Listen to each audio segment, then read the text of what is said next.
ব্যাটালিয়ানের মধ্যে তো এখন নেই। বিএসএফের 2টি ব্যাটালিয়ান একই জায়গায়,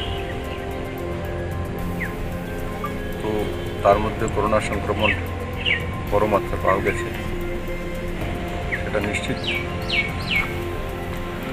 চিন্তার বিষয়। কিন্তু আমি আশা করি যারাই করোনা আক্রান্ত হয়েছেন, পজিটিভ কেস হয়েছে, বিএসএফের জওয়ানরা বা তাদের পরিবারের লোক, কম সময়ে আমাদের স্বাস্থ্যকর্মীরা যারা দিন রাত পরিশ্রম করে করোনাকে পরাজিত করার জন্য রাত দিন পরিশ্রম করে চলছেন, বিভিন্ন স্বাস্থ্যকর্মী, পুলিশ বিভাগ, অ্যাডমিনিস্ট্রেশন, আমি আশা করি ওনাদের পরিশ্রম বৃথা যাবে না।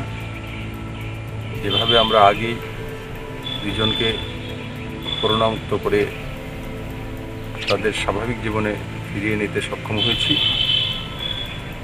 আমার বিএসএফ জওয়ান ভাই বোনদেরও এবং তাদের পরিবারের লোকদেরকেও, আমার সমস্ত স্বাস্থ্যকর্মীরা যেভাবে ওই 2জনকে বাড়িতে সুস্থ করে পাঠাতে সক্ষম হয়েছে, ওনাদেরকেও আমরা সুস্থ করে ব্যাটালিয়নে বা তাদের কোয়ার্টারে পাঠাতে সক্ষম হব।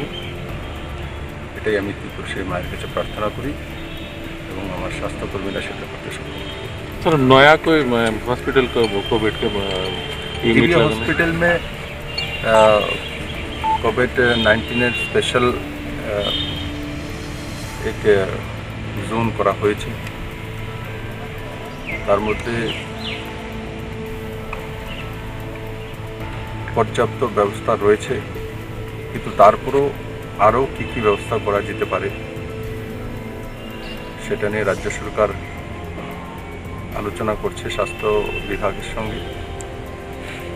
আর আমি আশা করি রাজ্য সরকার যেই ব্যবস্থাগুলি করে রেখেছে সেটি পর্যাপ্ত,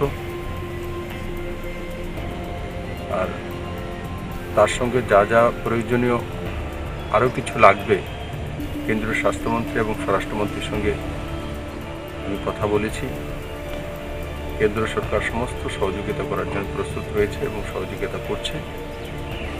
আমি আশা করি যে প্রস্তুতি আমরা নিয়েছি সেটা পর্যাপ্ত হবে এবং কম সময়ের মধ্যে আমরা সেই ক্রাইসিস থেকে বেরিয়ে আসবো। Thank you.